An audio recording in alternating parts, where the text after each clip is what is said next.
Welcome to Awakening Souls. A spiritual podcast for the mystics, magical thinkers, sensitives, and spiritual seekers.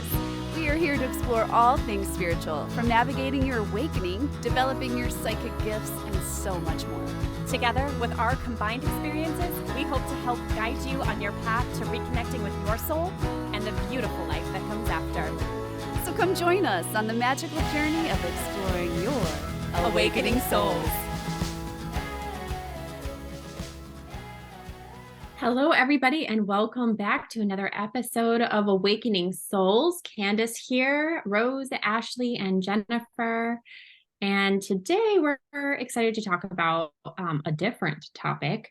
We are talking about the importance of cord cutting. Dun, dun, dun. So if you've worked with us before, many of you have probably heard about cord cutting or have heard us talk about cords before in the past. And today we're going to dive a little bit deeper into what cords are, how we can have attachments or cords of attachments in both positive and negative ways, and then what are some things that we can do to help release those and how those can really impact our lives. We're going to hand it off to Rose so she can give us the 411 on cord cutting. All right. So, first, we're going to talk about what is a negative cord of attachment. Those are the specific kinds of cords that we are talking about today. And a negative cord of attachment is an energetic tie between you and someone or something else. And a negative cord of attachment is something that will drain your energy, which is why it's negative. It doesn't really help you. And most people have multiple cords of attachments. Kind of think of codependency when your happiness is dependent on somebody else. That's kind of what the cord does. So it's just an energetic tie, and the other party pulls your energy. So that's why they are difficult, because they drain your energy. So that party will use you to get more energy for themselves. And the problem is that it drains your energies, and usually it's without your knowledge. So some ways you might know that you have a negative cord of attachment between you and somebody else is that you have resistance to being around them. You're like, oh no, I'm going to be with so and so again. And all of a sudden, you're dreading that interaction. So that is a really good indicator that that person is draining your energy and you don't want to be around them because you want to protect yourself. So what we do is when we discover that there's a cord of attachment, we do a cord cutting. And we cut that cord, and then we heal everything up, and we help you to be protected moving forward so the cord can't reattach. And all of a sudden, you have more energy because you're not being drained by someone or something else. We can have cords of attachment that are really big, or we can have them that are really little. The bigger ones tend to be with people that we have very close relationships with, and they have, I don't know, more power to pull our energy. Whereas we can also have them through smaller things as well. I think of social media as something that can have a negative cord of attachment because it pulls me in there. And once I get sucked in, it's hard to get back out.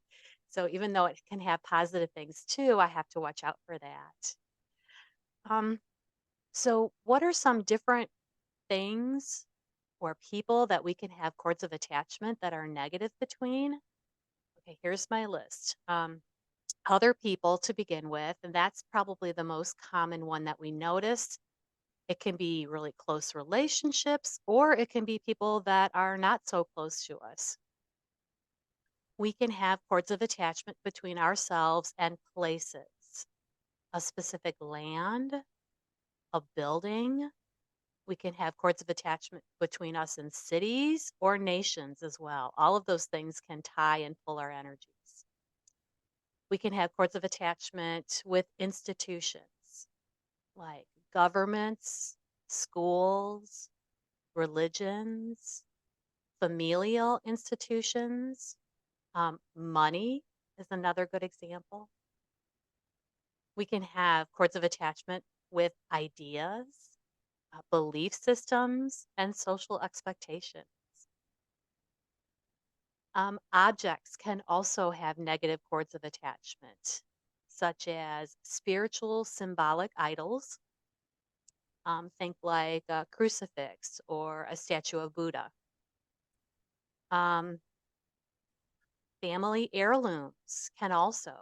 Do you ever have trouble getting rid of something that you know is a family heirloom? That's a negative cord of attachment that's making you feel guilty to get rid of it. Sentimental objects as well. You can have cords of attachment to. Food is another one. I know the list is really crazy, isn't it? You're like, yep, I got that. I got that. I got that. And remember, I mean, some of these can be big and some can be little, and we get to choose the ones that we want to keep. No, I was just going to say it was all about the impact that it's having on your life. Yeah. Right, right. Yeah. Do you want to allow that to have part of your energy or not? It's really your choice. Few other things, cultural practices like celebrations, holidays, rituals, those can have negative cords of attachments. And the other thing, which I think is just fascinating, is past lives. So we can have cords of attachment between ourselves and a past life in any of those ways I just described. So we bring them with us, and sometimes digging in and finding them and cutting them is really, really helpful. Now, there are positive ties and positive attachments. Ashley, do you want to explain a little bit more about that? Okay, I do apologize. I'm on vacation and normally it is so quiet here, but of course, or maybe I just don't pay attention. But now that we're recording, I'm like, oh my gosh, it's so loud. So I am so sorry if you hear background noise, but unless I run out the door and yell, be quiet, I just don't think I can control it. Although I did protect my space with Reiki, so maybe that will help. Okay. We literally hear nothing. Yeah. Okay.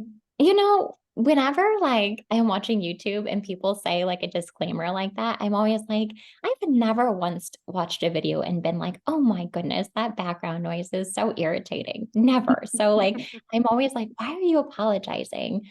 But no, I'm doing it. So there's that. We can have positive cords of attachment, and I think these are plentiful. So I'm not going to necessarily list all the ways in which we have positive attachments, but just know that all of the things that Rose mentioned in terms of having negative attachments, we can share positive attachments with those things as well. So it's a spectrum, you know, um, and really a cord is just an energetic attachment that, like a chakra, can become imbalanced or unhealthy. And so we're just balancing everything out. And so a cord of attachment, sometimes, yes, it needs to be cut if it's too negative. But I also think that if it's not too negative, you can just put in a little bit of work and make it be a positive cord of attachment. Does that make sense? Yeah. Okay. So what are some ways that you know that you have a positive cord of attachment with something? So you'll know if you have like increased energy and vitality, So you feel very uplifted and you feel vibrant and alive. That means that you have very positive cord of attachment with something or someone. You feel very emotionally supported. That would be a sign that you have a positive cord of attachment. You just feel like a sense of well-being, and you have positive emotions. So you're feeling things like joy and love and happiness. You may have enhanced intuition and insight. So you're deepening the connection with yourself, learning more about yourself, understanding yourself, and just feeling really connected with the divine and really grounded as well. Positive cords of attachment, especially with people or animals. These are cords of mutual growth. So this is not a one-sided relationship. This is something that's benefiting both parties. So each party is inspiring and motivating each other so that they can both reach their full potential. So it's mutually beneficial. Let's see. These types of connections can build your empathy and your compassion. So, just really increasing your understanding of everyone and everything, and really feeling like unity and oneness. Just like, when you have like a really good meditation and you're feeling kind of like blissed out and very high vibrational, these cords of attachment can also foster those feelings. And so it's just really feeling like you're in a state of flow, in a state of alignment, um, and your thoughts, your behaviors, and your actions are just really more high vibrational and leading to more positive outcomes in life. You may also be feeling very creative when you have a positive cord of attachment. So you're feeling like divine inspiration. And like I said, like you kind of enter that flow state. Oh my gosh, actually, this is the perfect segue.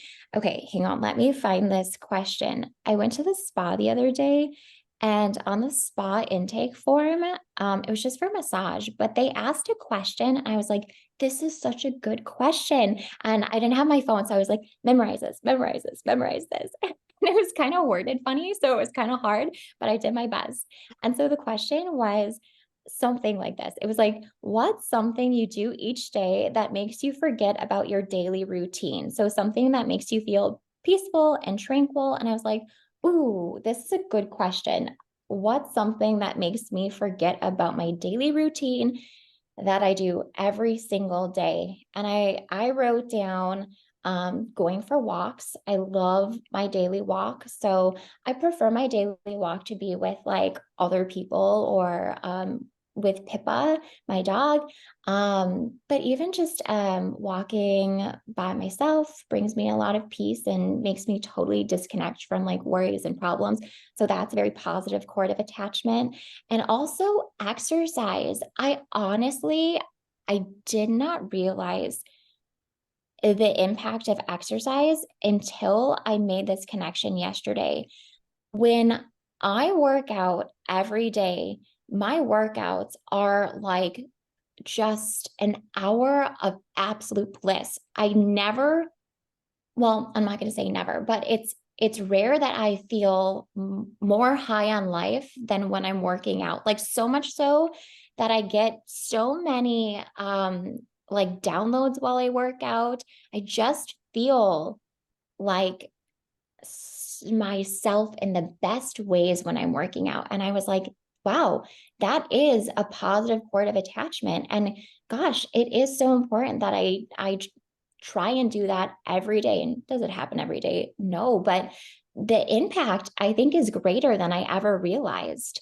So can I ask you guys that too? Like what's something that you do or try to do every single day that makes you forget about your daily routine? mine is going out to my garden and just seeing all the beautiful flowers that are growing, the bumblebees that are loving the garden, the butterflies. I just spend so much time out there, and also exercising. When I'm dancing, I'm in the same bliss as you are. I love it. You, Rose? Okay. My very favorite thing to do to totally zone out, just be happy, is to sit in my backyard and watch my chickens. That just brings me so much peace, and I can stay there for hours. And I'm not just watching them, I'm watching the trees and I'm watching my garden. I mean, it's a whole experience. Yeah, that being outside is what does it Mhm. for me. Mhm. I think I have a few. It took me a minute to really think about them because you don't often think about the positive things that are happening in your life. We're going back episodes ago when we talked about the glimmers. We are attracted to thinking about all the negative stuff. So my mind went straight to, well, crap. I can think of 10 negative things that I have attachments to in this moment, but not positive ones. So Not even the ones that distract you. that's really okay. This is for all the people out there who have a hard time seeing the positive. Yes, sometimes it is really hard to see the good in front of you. Even if you're doing it every day, sometimes we take it for granted, we overlook it, and I had a moment, okay? I'm human. But yes, I think the first thing that I love to do in the morning, especially spring, summer, and fall, when it's not super hot and muggy or buggy outside, is to get up at 6 a.m. to grab my morning cup of coffee and go sit out on my back porch. And I've got these big, beautiful, old pine trees back there that have been, you can tell they've been there for hundreds of years. And I love watching all the birds, from pigeons to crows to the hummingbirds that come by, or the cardinals or blue jays. That is my blissful moment. Yeah, good answers. Those are definitely all wonderful things. And I mean, how great is it to find something where you totally forget about that loop inside your head that doesn't like to turn off, of all those worries and all the to-dos and all the I have tos. Um, Making that a daily practice of disconnection from that is so powerful. So I definitely encourage you all, answer that question. What's that thing that makes you forget about that loop, that endless cycle of negative thoughts? And if you can't think of anything, give some things a try. Try the things that we mentioned and see if you find passion in those things as well. And I also think it's interesting in thinking about, I've been doing a lot of somatic work, and somatics breaks down like the mind, the posture, the body, the thoughts. And so maybe you're just not, if you're struggling to disconnect from that loop, maybe you're not dialing into the part of you that needs the action in order to disconnect. So like for me, I guess I need physical action in order to disconnect. Rose, it sounds like you are fine having like more mental stimulation to disconnect. I've been seeing also a lot of people talk about reading faces, which I think has been so interesting. And this person was talking about sections of your face. Last night at dinner, I sat down and I said to my husband, I go, what part of my face is the biggest? And he was like, why? What are these conversations? I'm like, no, is it my forehead? Is it the middle section? Is it this lower section with my mouth and jaw? And so anyway, in face reading, they talk about how if your forehead to your like eyes is the biggest section, then you're more of um you're kind of like floaty, like you're a very like mentally strong kind of person. You're kind of like always in your thoughts and in your head.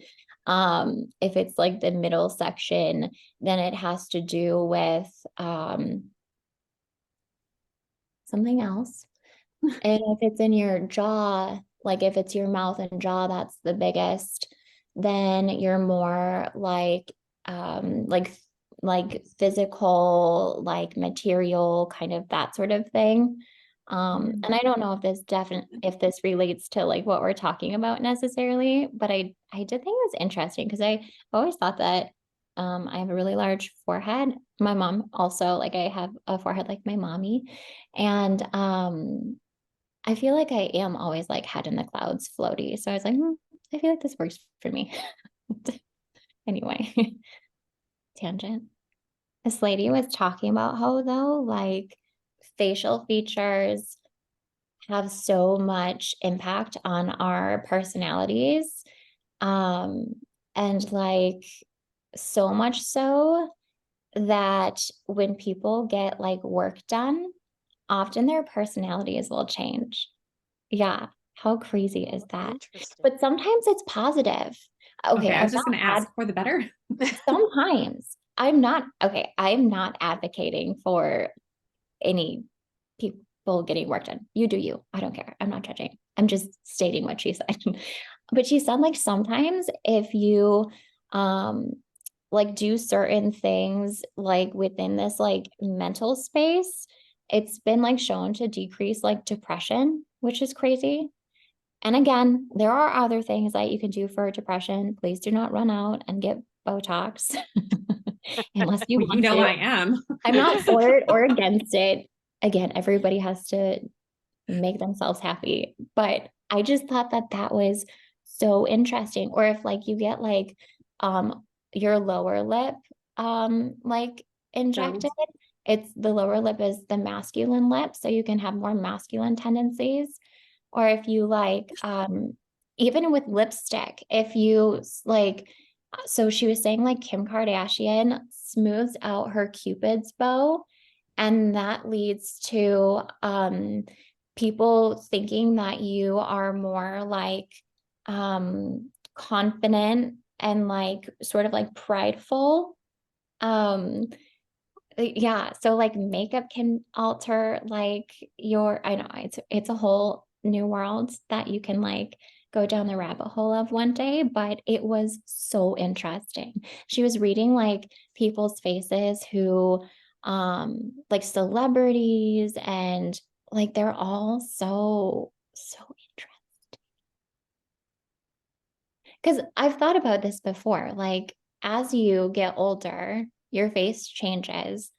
And I genuinely was like starting to think like what's going on inside starts showing up on the outside, right? Mm-hmm. And she said that too. She's like, yes, like you can totally tell certain things from a person's face. Not always like as they're older, when they're younger too, but as we age, you know, how we feel in here shows up on our skin. So I'm just going to be so stinking happy all the time. So it's just looks amazing.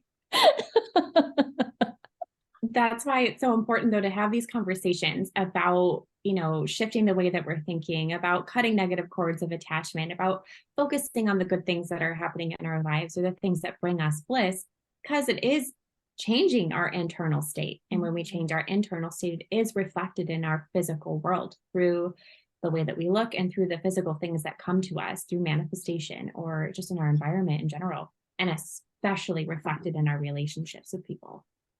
Okay, so we've talked a lot about how we can feel if we have negative or positive cords. But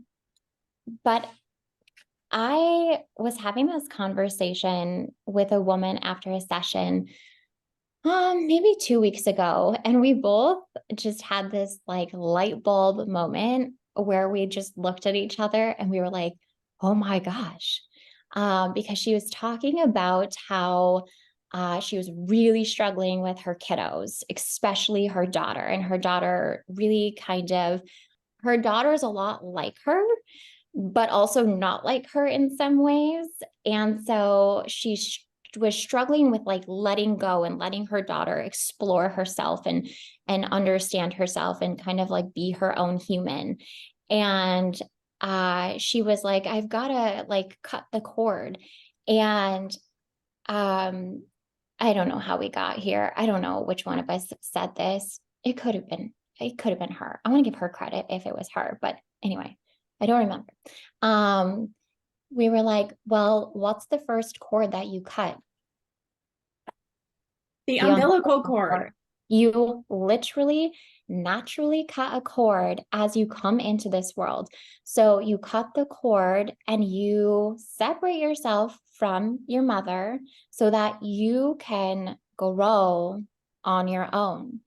And so I thought that was like mind-blowing. I mean, we think that cord cutting is some esoteric, spiritual, magical, invisible thing that, you know, only us spiritual folks feel. But no, it is a physical, natural thing that we do as we enter this world. And what happens if we don't cut that cord with our parents? Not usually great things, right? Like we were talking, was it last week, how a lot of anxiety comes from not having that cord separated from your parents so that you can grow and discover and cultivate your own sense of self. So I just thought that that was the most amazing revelation. Is your guys' minds blown too? No. You guys, you cut a cord. You literally cut a physical cord with your mother. Yeah. I mean, it's definitely something I've thought about. And I say that same sentence with my children. It's like, God, I got to cut the cord. And no, not the physical umbilical cord anymore, but the negative cord of attachments that's been created through our relationship or through our arguments and things like that. Mm-hmm. So no surprise here as mama, but okay. Yeah. Well, okay. Last night during our dinner, I also brought this up. Delightful dinner conversations. If anyone wants to go to dinner with me, I just greatest topics of conversation. So he was like, so what, like, because normally we see the dad cut the cord, right? Or even sometimes like a nurse or something. He's like, should like the mom be cutting the cord? And I was like, well, maybe like the mom and the dad should like cut it together. no. And it should be like a more intentional thing. Like a ceremony, like yeah. a Like a ceremony or something. Oh my gosh. Like, well, if you think about that, if moms aren't cutting the cords, they still have that attachment, that interaction. And you do need that for a good long time after you have the baby. But I wonder if that would change the dynamics of the mother-child relationship if they had that opportunity. Yeah. I don't know. I'll try it, you guys. I'll have a baby and I'll try it for everybody. Okay, good. Yeah. Let us know how that goes. It's gonna be great. I have heard in other places or read books about these things too, about cutting the cord, the umbilical cord, and how actually you shouldn't be cutting the umbilical cord. Yes. That you should not cut the umbilical cord the minute the baby is born. No, like it should stay on. Which is fascinating to me. It's a whole other world. I know we should bring someone in that's doing like sacred childbirth. Oh, ooh. Beautiful. So I want to just take a step back for a moment and talk about the cords of attachment again. So again, we're talking about etheric, energetic cords of attachment. And these are, I'm always talking about how our auras, our energy is having nonverbal communication with your environment, with the experiences that you have, with the people around you.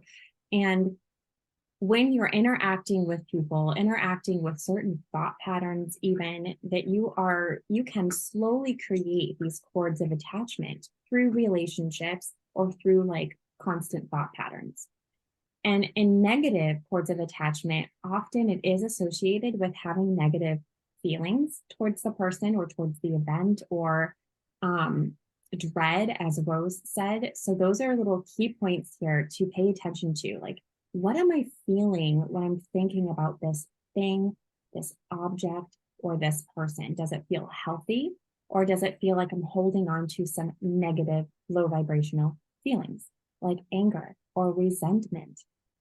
So what's really important here is when you start to become aware of those negative feelings that you may have towards that thing, first, you always have to have that awareness. You have to have that first, that little ping moment of like, oh, shoot, this is kind of not healthy for me. And then you can decide, is this something that's draining my energy? Is this serving me, or is this filling my energy? Well, obviously, if it's negative, it's probably going to be draining your energy. So when you cut the cord, and you can do this in 100 different ways, and we'll go through some of these. I don't know if we'll go through 100, but we have some tips that we can give you. But they're good.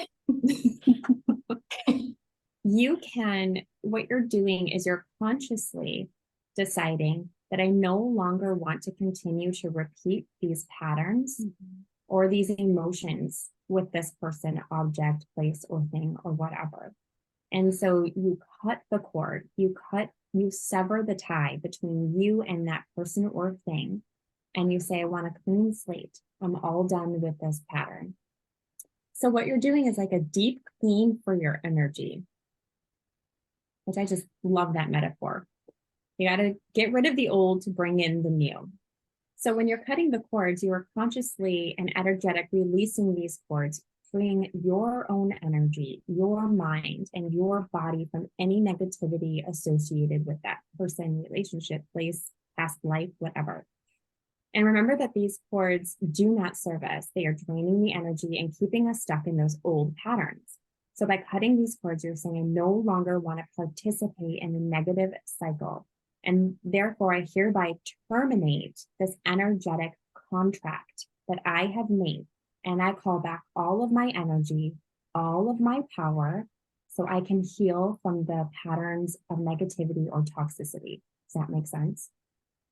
So there's a level of freedom that comes with that by calling back your power.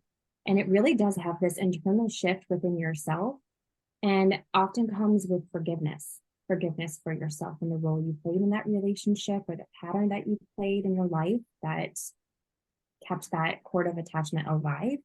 And then forgiveness for the other person even.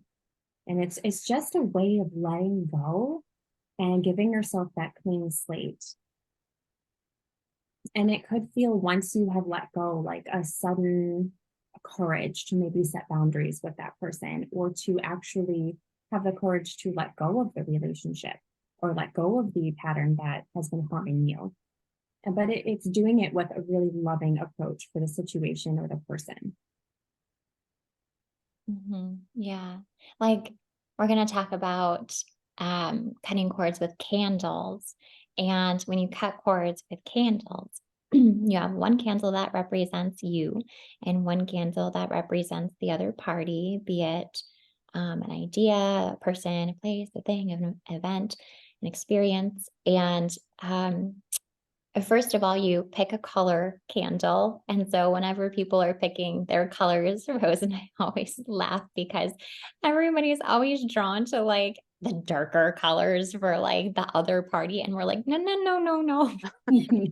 Yes, you can use the like darker colors, but you're not like cursing them. You're wishing them well and love, because that's what you want. And so we want that for them as well. And then you're like writing words on your candles, like peace, love, what do you want for yourself? And then what do you want for the other party? And so, we're not writing like anything negative. We're also writing them love. And yes, that's hard sometimes, but you get what you give, right? So anyway. Those negative emotion is what keeps that cord of attachment alive. So if you keep feeding it negativity, it just creates a stronger bond of negativity between you and that person. And you can have hundreds of different cords of attachment with someone. You can have a friendship and have thousands of good cords of attachment and then negative cords of attachment. And it can all be in different, areas of your life. So maybe there's jealousy or something, or resentment for something. And those are all negative cords of attachment. But you can sever those ties in a relationship, a friendship, a partnership, or whatever, and still hold on to all of the good bonds that you have together. So really, it's just helping you grow stronger in the positive side of your relationship rather than focusing on all the negativity and letting that deteriorate your relationship. But I think it's also important to not spiritually bypass those negative things. They do still serve a purpose. So before you cut a cord, it is important to take a look at, what did these things teach me? Yes, I'm taking the positive from this, but what is that? What did I learn? Because if you're not learning anything, you're going to keep repeating that same cord of attachment. It may not be with that same thing, but it'll come up somewhere else. So what am I learning so I can move on? You have to do the shadow work with that and look at the darker side of it and really get honest with yourself about your emotions. Pinpoint the emotions that you're feeling and that you're harboring towards that person, place, or thing, so you can let them go. That's the first point always, is awareness and identification of what that thing is. Yeah. So And properly why? release. And why. Why, yeah. And when and where. You're just kidding. And who. You don't have to have all the doctors. But you can. So let's talk about a few ways then that we can release these energetic cords and cut them for good.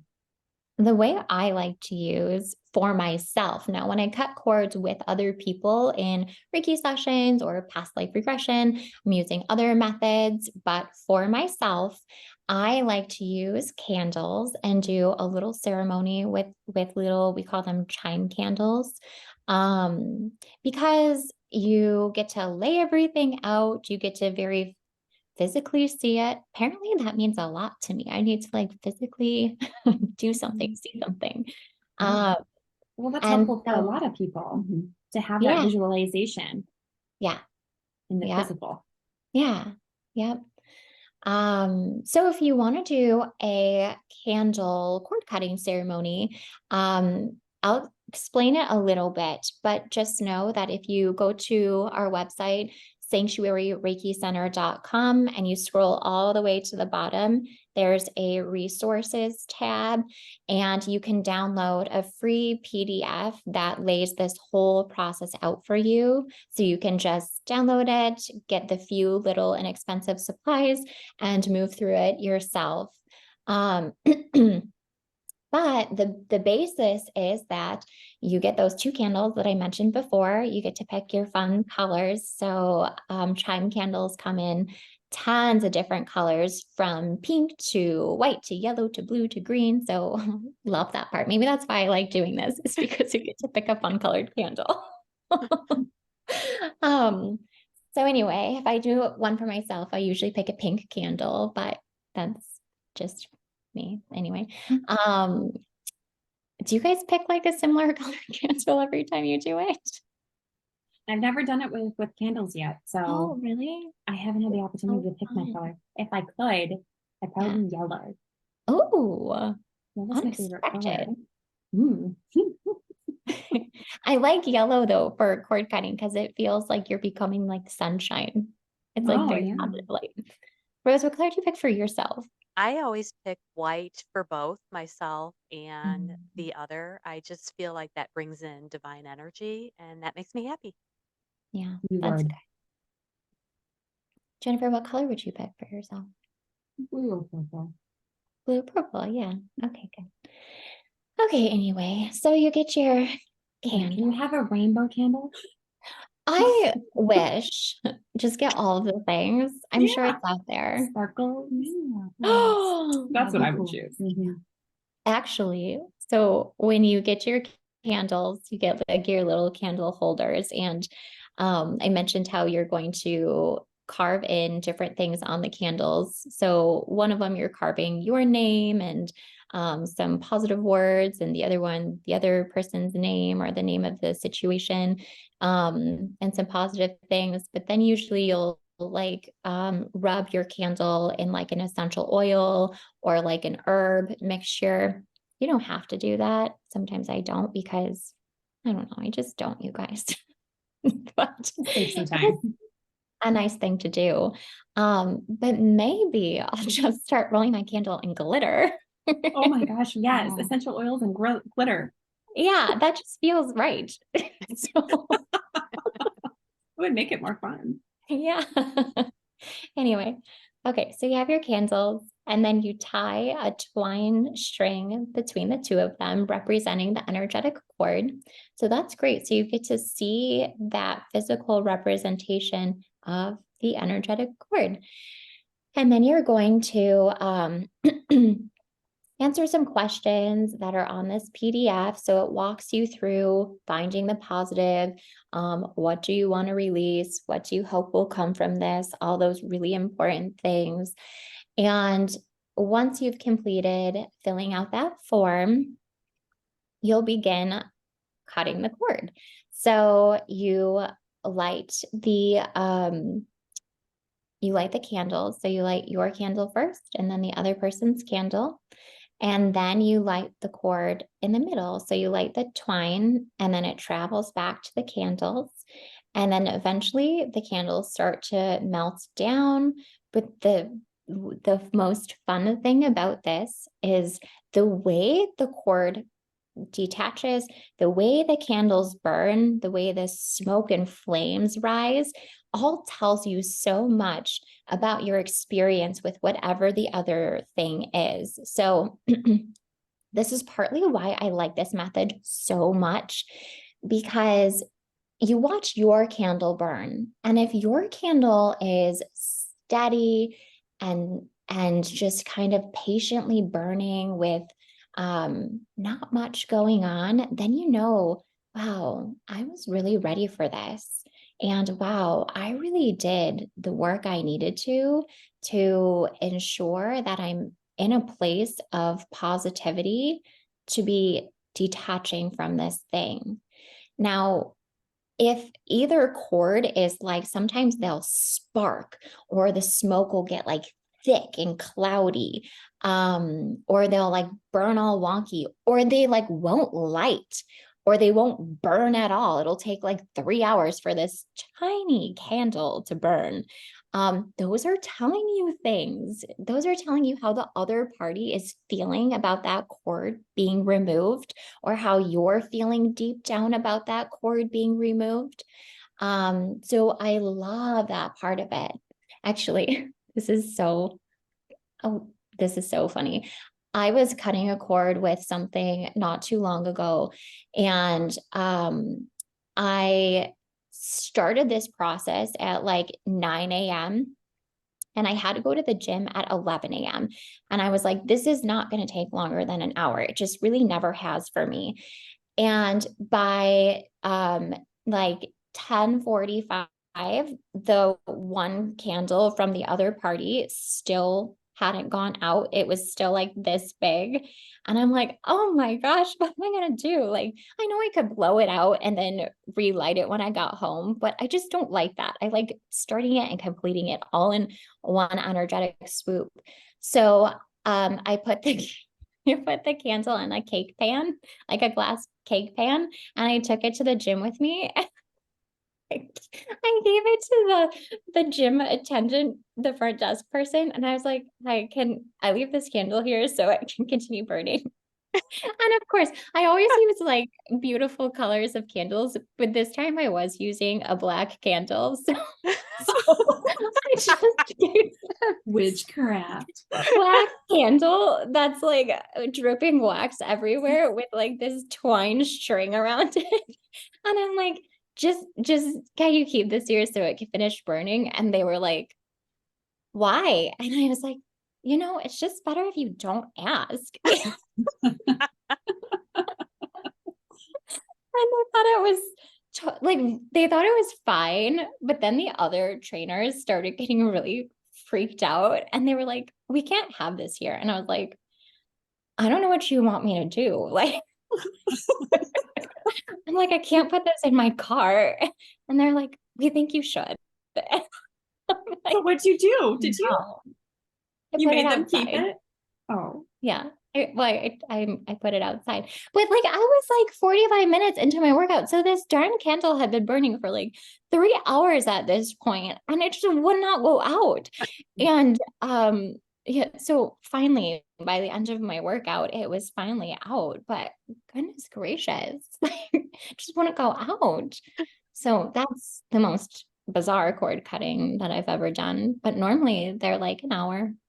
Anyway, back to the process. So No, wait, I have another question. Are you still allowed in that gym? yeah, they love me. I walk around saying, oh my gosh, Tracy, your aura is so vibrant and purple today. What's going on? So they know you're weird. Or or like one of the trainers has a therapy dog that comes with her, and it's a golden retriever, which is my favorite.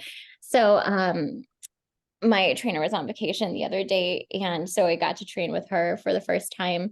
She didn't know what I did, but of course we got onto the topic of animal communication because I love her dog so much, and I always am like, hi, like you're not supposed to like pet them and like whatever, but I'm always like, hi dog, hi. And so she learned that I do animal communication. So she was like, you can talk to him. And I was like, thank you. I love your dog. So anyway, that's me at the gym. So if you want to go to dinner with me or if you want to work out with me, it's a good always time. an adventure. Anyway, okay. Oh. So, okay, so you light your candles and you watch them burn. And then you're going to burn that form that you filled out. So you're going to release the energy of everything. And then I like to take those ashes and like toss them into the wind or bury them into the earth or put them in like my planter. You're going to put them back into nature somehow. And let's see, after that, the important thing to do is for 21 days, you're going to just, we have a prayer on that form, but you want to every day for about 21 days, be consciously removing any more cords. And you can just do it through this prayer just because when the other party realizes that you've cut the cord, they will try to sometimes reattach, which you don't want because you just did all this work to remove it. So just by being conscious and asking for divine assistance to keep that cord from reattaching is really important. A friend of ours just cut a cord with somebody very close to them. And she texted us and she was like, this person just like randomly texted me. I was like, hey, I'm making so much food tonight. Do you like want extras? What are you having for dinner? And I like texted back and I was like, oh, let me guess when you get there, like she's going to give you $5 too, because like they sense that the cord has been removed and they want you back. And so sometimes they'll start doing really nice things for you, or they'll text you out of nowhere. It's really funny. So you got to make sure that you keep cutting. And yes, we welcome nice things. That's okay. But and that could be nurturing positive cords of attachment too. Yeah, it but could you have to differentiate. Like, is this okay for me to engage in? Is this going to reopen that negative cord of attachment, or is this something that I feel is safe? So discernment. Yes. What do you feel in your gut? Your gut is never wrong. It's fun. I love a candle ceremony, and it feels cool. Like you're just doing something cool. Yeah. How about you, Rose? Do you have any wise tools or tips for cording cord cutting? Cording? When I'm cutting cords for myself, the candle ceremony is definitely the way that I go because I do like that physical. I like the visual. And when you are cutting the cord and when you're burning the contract, you can feel the energy shift. There is power behind it. So for myself, that's typically what I do. Um, but you can use Reiki to cut cords as well. And so when I'm working with a client and we're cutting cords with Reiki, I will actually go in and intuitively find where the cords are at. And you can sometimes sense them in yourself when you've got them, and you can actually find their location in your physical body or your energetic body. And so with that, I will use selenite to cut the cord. And so they even, I mean, you can even purchase selenite that is shaped like a knife that has the purpose for cutting cords. So, but I just use a regular selenite wand and I just move the selenite in front of the cord in a cutting motion 3 times. I call in archangels to help me cut the cord. Um, Archangel Michael's really great at cutting cords. I call in Archangel Raphael to remove the roots of the cord and anything that's left behind from the negative cord. I call in Archangel Metatron and ask him to heal using sacred geometry so that where the cord was is just as strong as it should be before the cord attached. Um, and if I'm working on somebody that's a really close relationship that they're cutting a cord between, I will usually find multiple cords. And a Mhm. lot of times they will be in the chakras. Mhm. So I will find, especially the heart chakra for really close relationships, a lot of times the sacral chakra. I will also find cords of attachment at the shoulders when people want you to carry their burdens for them, they can attach at the shoulders. So those are, throat chakra cord when somebody else wants to control how you express yourself or control your speech. So if you think about the cord attaching at a chakra, it's usually that person wanting to influence you in that area of your life. So it's good to, check and make sure you get all the cords if you're trying to cut cords between you and somebody that you're really close to. So those are really the 2 methods that I do is the selenite and Reiki and the candles. And a lot of times I'll do them both together because it just feels really thorough. Like, let's get this done. Mhm. I feel like I've been going through cycle after cycle after cycle of healing things within this whole year. And I'm going through this huge cycle right now of cutting cords with people. And I know I've talked about this before, but even this morning I woke up and I was like, here's some more. It's time to cut some more cords of attachment. So I cut cords of attachment with 2 people today. And one of them was in my solar plexus, and I could feel the energetic release the minute that that cord was cut. And I suddenly felt all of this peace and love for this person and let go of all my resentment and anger. It was really beautiful. And then the second person, it was in my shoulders. And I was like, oh, how weird, because I've been cutting a lot of cords for myself recently. And I've been doing it through Reiki or even intuitive readings for other people cutting their cords. And I just thought it was fascinating. I have not seen it yet in the shoulders. So, and they were deep, man. I was like, okay, this goes back. This goes back a long time. So, one thing we haven't really touched on yet is that the cords can have roots, correct? Yes, they Okay. usually do. They usually go in quite deep. So when you cut the cord, then you want to make sure you pull out all the roots and anything left behind. Mhm. So yeah, get rid of it all. Just had a vision of a wart. Yeah, kind of. Pulling Yes. out a wart with a root. Ugh. Or a Yeah. plant. No, I was just thinking of something embedded in the body. Oh, gross. I don't know. That was really gross. Sorry. So if you have to pull out the root from yourself, do you also pull out the root for the other party? Um, I do not. No. I pull out the root for myself. I cut the cord. Um, with the other party, I am sending love and light. I usually see a visual of them walking away with an angel. So it's like I want to send them off with somebody that can help them in their own healing process.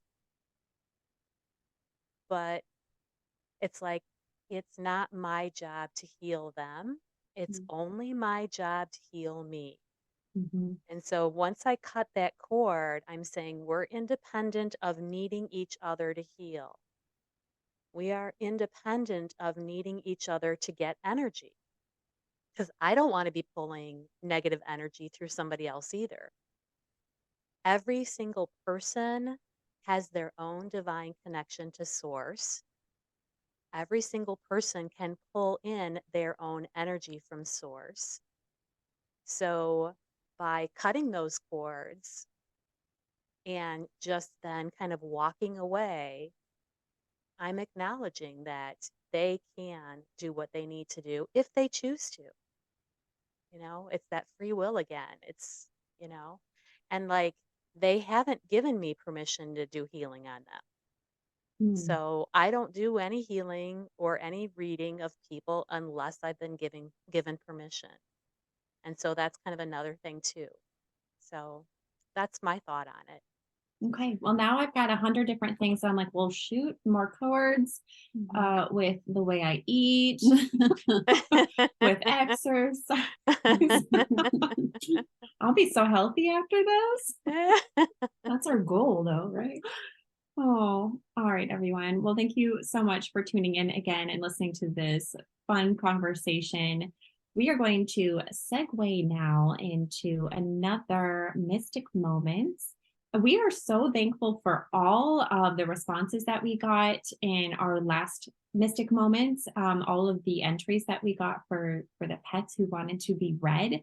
And because we had overabundance of people interested in this, we're actually going to do another pet reading today. So this week we are reading Vinny. This is a dog, and Vinny's owner is Cece. Enjoy our mystic moments.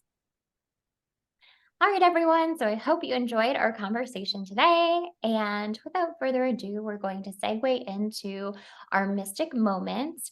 And first, we're going to recap with Christine. We read her cat, Miss Nesbet, last week, and she sent us a lovely message with things that resonated with her. So we thought we'd share so you can hear about the things as well. Okay, so Christine messaged us and said that every night Miss Nesbit would sleep in her lap and on her stomach and her back. And every full moon, she would hold Miss Nesbit up to the stars and they would look at the stars together. So we mentioned that that's where the stars were coming from. She said that Miss Nesbit was her constant companion in the kitchen, that Christine would cook and bake everything from scratch, but she stopped after her dad passed in 2020. So Miss Nesbit had mentioned that she saw her cooking in the kitchen, remember making those family recipes, but it felt like it had stopped for a while. So Miss Nesbit was noting that. Let's see. She said that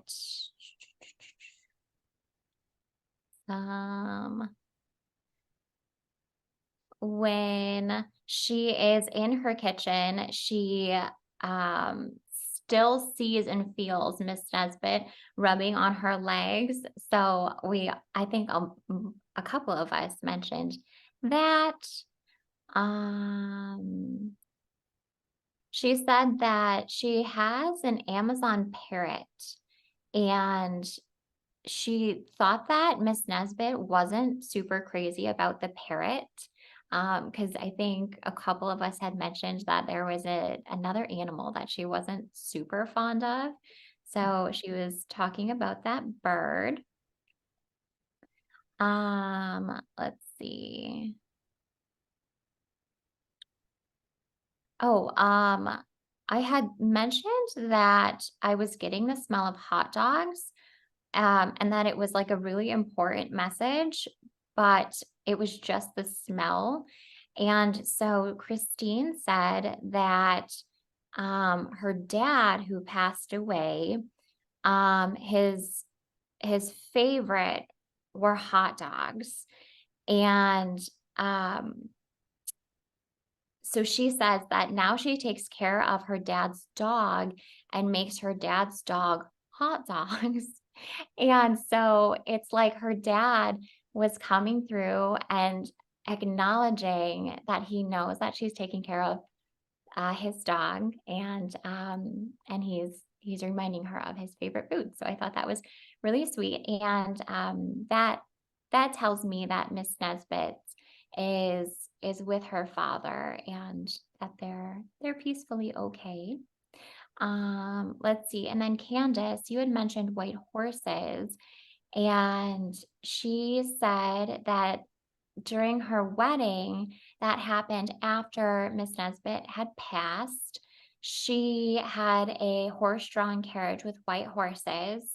So that was Miss Nesbitt saying that she was at the wedding with Christine. And she even sent us pictures of the horse-drawn carriage, which was really beautiful. Anyway, so those are some of the things that Christine sent us. Sorry, that was a little choppy, but trying to read the messages gets a little tricky. All right, so now we are ready to talk about a new animal. We did another drawing for Mystic Moments this week, and we chose Vinny. And Vinny is a dog, and Vinny's owner is Cece. And so we each connected with Vinny and tried to get information. Cece had a specific question that she wanted to ask, and the question she had is, Vinny has Lyme's disease, and how will he heal? So she had something really specific she was looking for. So when I first connected with Vinny, I immediately began feeling some heartache and some sadness on his part. And at first I assumed that it had to do with the disease, but not really. It was, he worries about you, Cece, and he worries about his family. I see Ashley's nodding her head yes too. So he loves you guys so much, and he worries about you. And then he showed me lots of different images of his life, all that felt really, really happy and comfortable. I saw him laying with you on a couch. I saw him following you around. I saw him looking for crumbs on the floor. Whenever he found a crumb, I heard jackpot, just like that. Like he was so excited. And then he shared with me that you guys are too neat and careful with your food, and he would very much like it if you dropped more food for him to find. So that was his request. I saw him sleeping peacefully, enjoying the stillness and the quiet. I saw him running around outside in the grass. He showed me going on adventures together in the woods. And then I heard life is good, so good. So he's very happy, very content with his life with you and your family. He loves you guys so much. He showed me an image of your auric fields blending together. So like I saw Cece's field and Vinny's field, and then they just blended and made this one big, huge bubble together. So in his mind, you are one in the same. You are very, very well connected. So then I did ask him about the disease, because that was the question that Cece had. And his response is that he's going to heal slowly. He said, is that what you got too, Ashley? Same. Oh, I love it. I love it.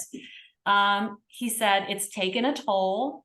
He has no regrets. He doesn't want you to feel guilty. It's totally worth it. It's like all the adventures and the playing outside are totally worth it to him. He's not having a lot of pain. He's just tired, lots of fatigue. The medicine is helping, but that can make him tired too. He feels very loved and supported by you guys. He knows you're helping him and doing everything you can. He trusts you 100%. He will heal, but there may be some long-term effects.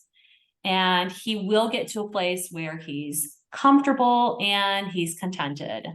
And the last message he had for me, which is totally unrelated to the disease, is that he likes belly scratches. So I guess that was another request. Okay. So that's what I had with Vinny. Okay, so I didn't get very much. I got a lot of images. It's the first time really connecting with a live person or animal for me. So I did see a lot of images. I saw Vinny curled up on the couch in this tight little ball, like right next to his owner. Just very content, very happy. I saw him get the zoomies like out in the yard, just really low to the ground. See him just zoom, zoom, zoom, zoom. He's got this cute little jump that he does when he's really excited that I see him do.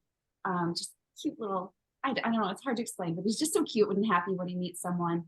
I did see that, or kind of sense that he had some hip issues just on the hind, like, yeah, what? Like a little stiff there, and but he's happy. He's content, and I had the word content in there. I was surprised when you said that too. Oh,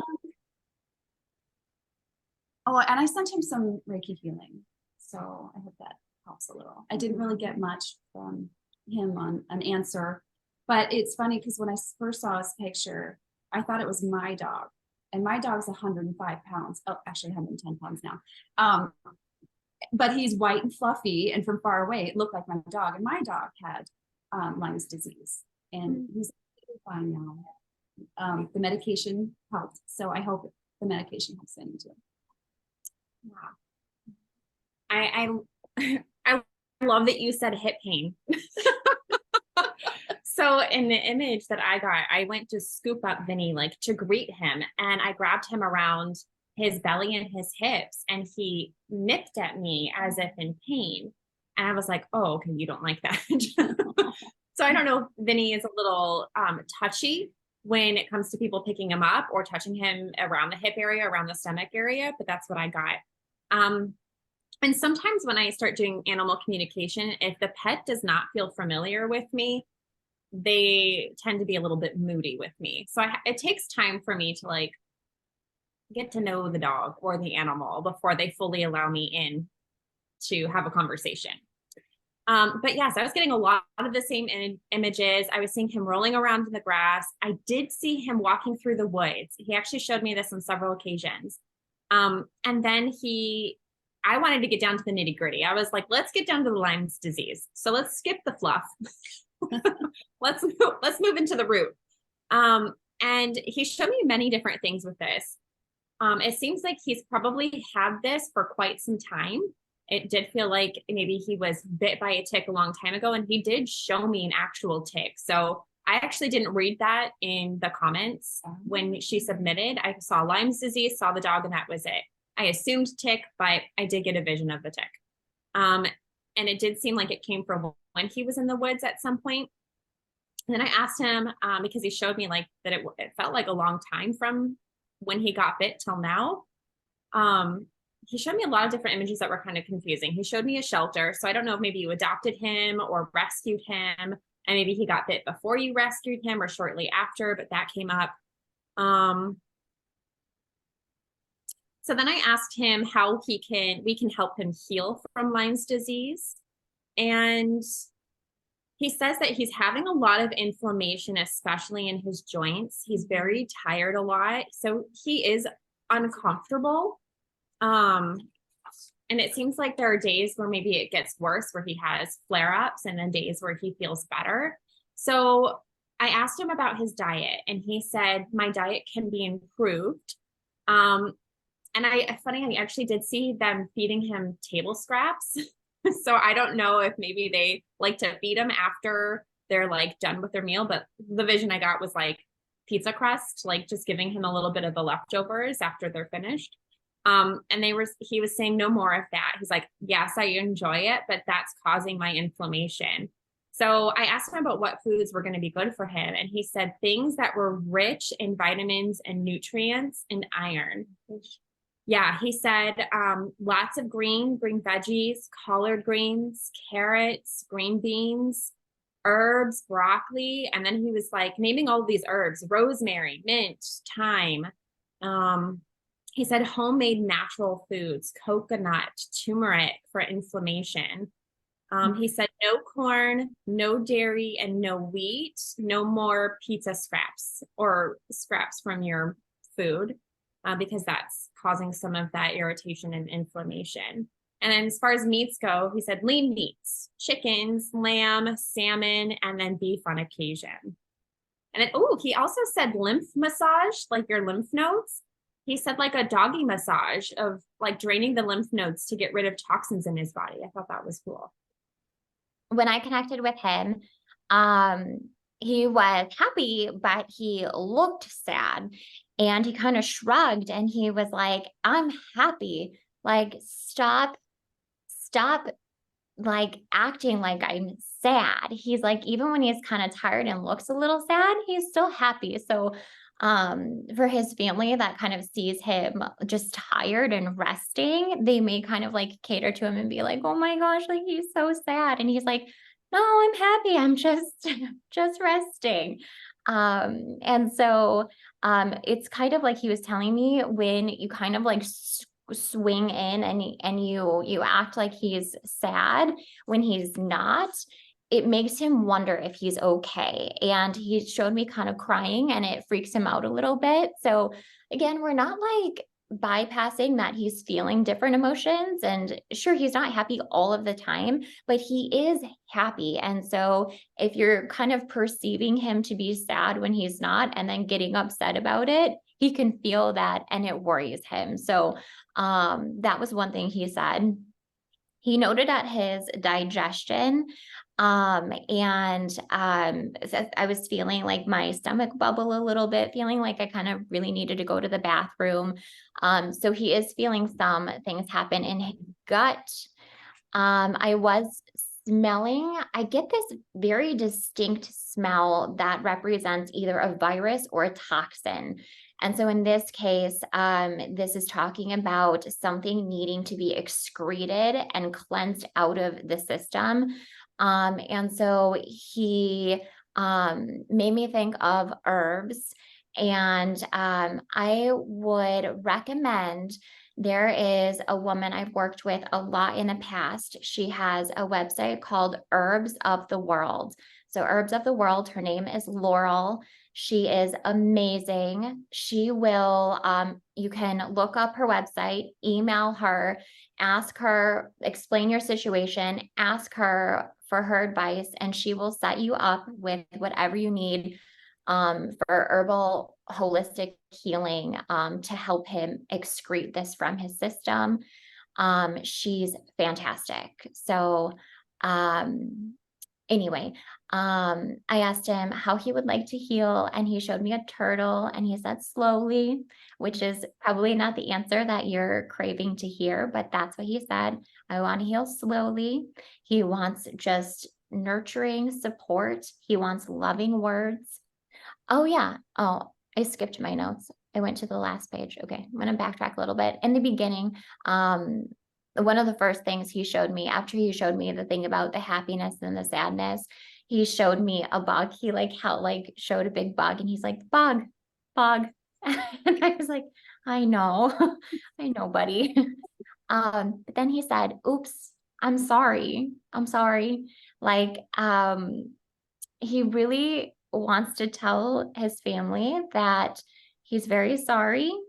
And I felt this message like swelling in his throat and him not being able to tell his family that he's sorry.